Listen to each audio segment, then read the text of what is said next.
Welcome back to Level Headed Gamer, guys.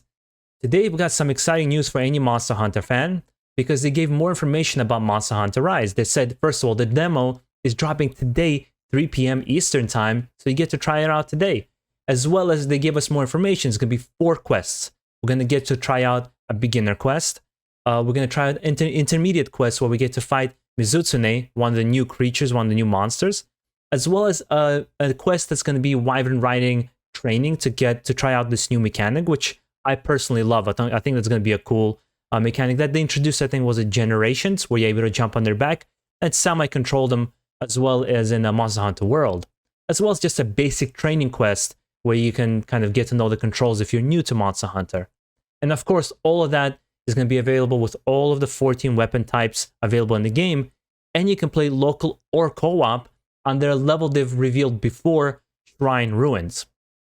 Now, I want to get into more details, now that if you want to just get into the demo and jump into it, you got the information from our channel here. I want to go a little bit further and just kind of talk about all the elements they've introduced and what I like and don't like about them. And I don't think there's anything I didn't like, except for the fact I can't wait for the game to come out. The first one being Wyvern riding.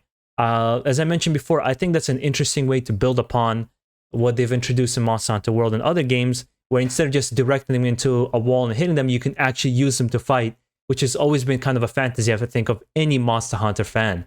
As well as another element I think they've started in Monster Hunter World, but they're continuing here, is that local life, bugs, creatures that you can pick up give you various buffs.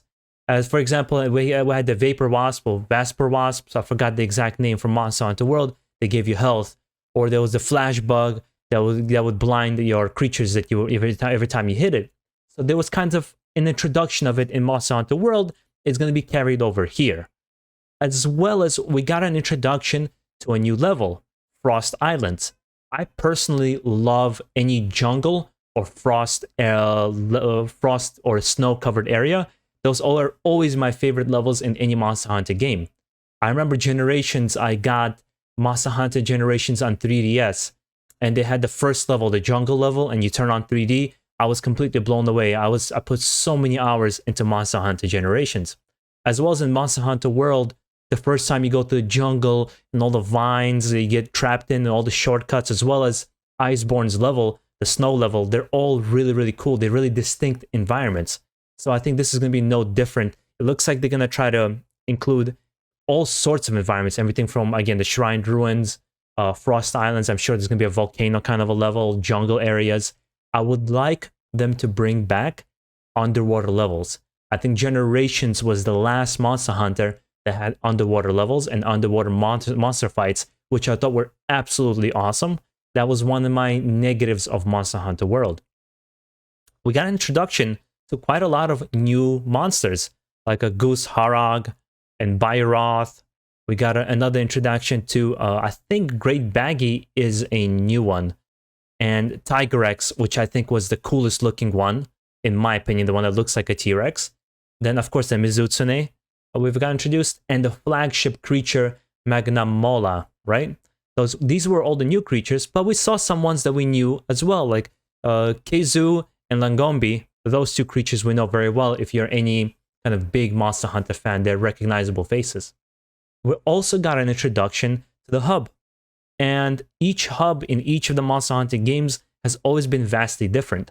What I like about this one so far, it has a very Japanese village feel to it, with the little structures and architecture of Japanese buildings, as well as it's reflected in the NPCs that you're going to meet in this hub world, which have, again, a very Japanese, very, very Japanese style to them, which I think is really, really cool. I personally love Japanese culture. I've been to Japan myself as well, and that was probably one of my most fun experiences I've ever had in my life. As well as they revealed that with the game launching on March 26, 2021, we're also going to get 3 amiibos with it. And, you know, amiibos obviously always add some kind of a bonus when you activate them on Switch. So it'll be interesting what kinds of things they're going to bring to the table. But I think that kind of wraps up everything there was about this event that they presented today. And I can't be more excited. I'm going to be jumping into the demo. Literally, for me, it's going to be within half an hour. Within half an hour, I'm going to put it to download, play it myself. And I'm going to make another video about my thoughts about what it feels like to control the game, what's the performance, and all the kinds of things. So stay tuned more for this kind of information. And if you want more Monster Hunter news coming from this channel, so make sure you subscribe because we're going to have a lot more Monster Hunter information. At the moment, I'm going to be honest with you guys, I'm a new YouTuber, so I don't have a capture card just yet. That's my next thing that I'm going to buy to try to capture some footage of when the game actually comes out. But until next time, guys, you have a good one, enjoy your day, and enjoy the demo. Maybe I'll see you guys on the multiplayer part of it. Peace out, guys. Have a good one.